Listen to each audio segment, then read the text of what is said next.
Now, let's speak up from where we left. Remember when we said the church was on the verge of being burnt? There was a time when all hell broke loose and buildings were set ablaze all across town. Due to the then war between Modakeke and Ile-Ife, it was fiery. If Modakeke crisis was something that was a bad experience, because the war started maybe around 97, if I'm right, but it will appear that the war will come to an end. There will be a little break there. After some time, another round will start. So it was like people were just being killed in bashes, and everybody was afraid. There was a time that every church and every building was burned from a place called Lagere down to Mayfair, and there was no stability. There was a particular Sunday I couldn't make it to church that Sunday morning, because that area where we have the Polytechnic was already barricaded by warriors. We were lying down there looking for who will come cross from the other side, so I couldn't come. During that period, the church ministry or the ministry office was actually located right in the center of the town, between the two warring parties. And so there was an experience that I had. We were in the ministry office that evening. All of a sudden, bullets started, firing from either sides of the community, and it was so difficult. In fact, we had to take cover under the furniture in the ministry office. And during that period, like I said earlier, a lot of properties were lost and destroyed. From a point where the church ministry office was, that's Mayfair, to a place where we call AP, all the buildings on the road were razed down. And it was only the church building that was not razed down during that period.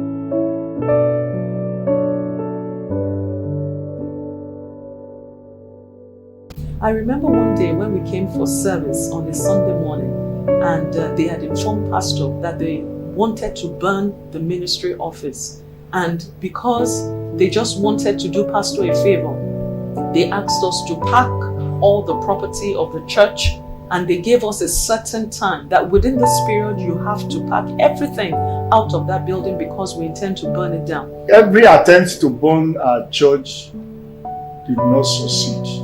They attempted several times. God was with us. And we have a pastor who is a courageous man. Things were falling apart. Arrows of despair and despondency were piercing through individuals and institutions. This invariably forced many heavyweight preachers to relocate. Others resigned. Some ran away from the battlefield. But then, the very Reverend Professor G. Irabor did not retire. Rather, he refired. He aspired and perspired in order to acquire his entire God-given desire. And that's why we have this edifice of hope. Why did Reverend not retire? The fact remains that he has a unique message. He has message of hope. Name it and claim it preachers in the town all fled, because then in Ife there was nothing to claim. All around were decay, despoliation and despondency. Destruction was everywhere.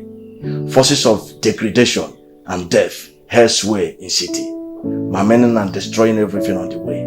But how can a man with message of hope flee?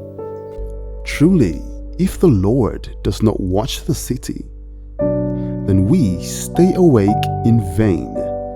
The church took on the project to build the Hope Auditorium in 2003. And when the structure was starting to look like the design, something happened. The building began to shake. In those days, a pastor will normally come around to have some prayers here when the building was ongoing. So he discovered that the building was shaking. The office complex part of the building. We have the church auditorium, then we have the office complex. The mighty edifice that we were building was vibrating. not under the anointing, but this time under the power of destruction. It seemed that there was a great structural deficit in the building. Many people were called, professionals, professor among them. Some said something that were helpful, some said something that were discouraging. But one thing I remember is that then I used to see a lot of engineers, people coming around, and as he always said that one of the people had to tell him that how can you use in our own professional officer is the least person, that how can you tell an house officer to do the work of a consultant? Because even this church, huge edifice that you are seeing today was actually designed by one of our church members then, a student church member then. I don't want to mention his name, I still remember his name. So it was challenging, having spent a lot of money. So it take him to pray and receive from the Lord.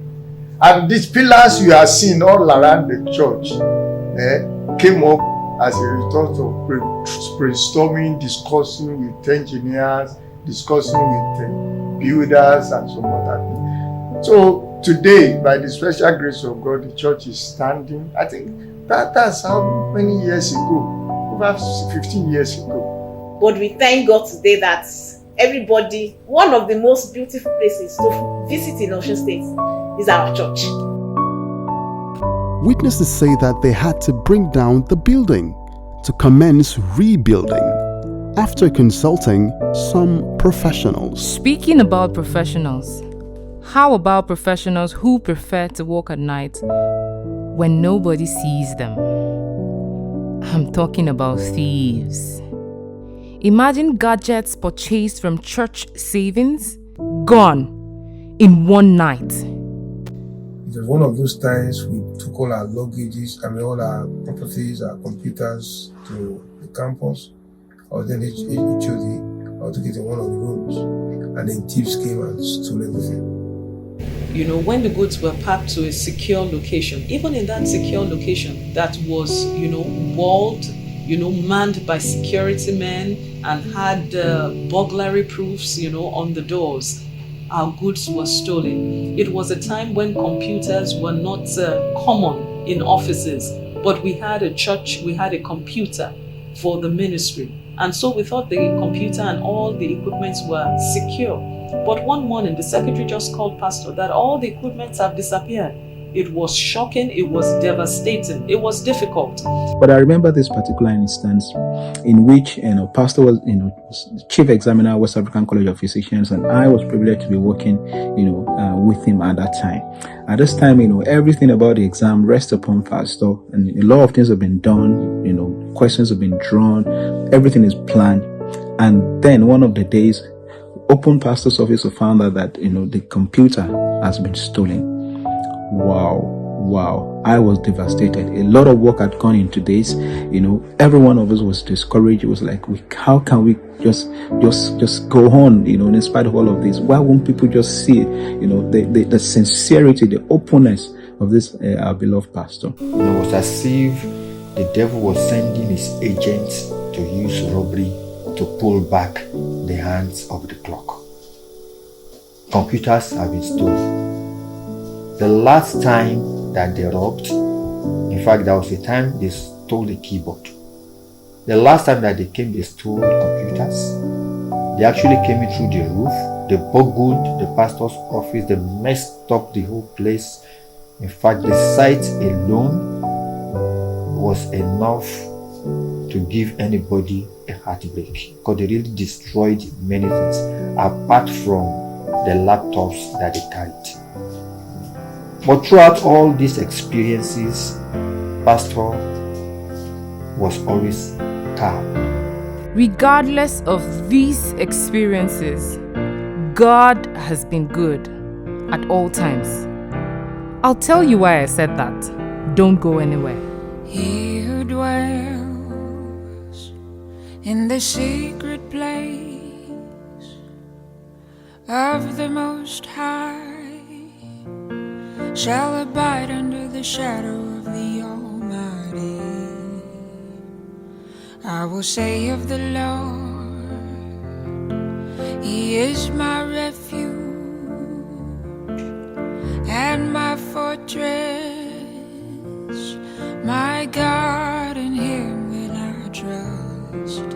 Surely He shall deliver you from the snare of the fowler and from the perilous pestilence. He shall cover you.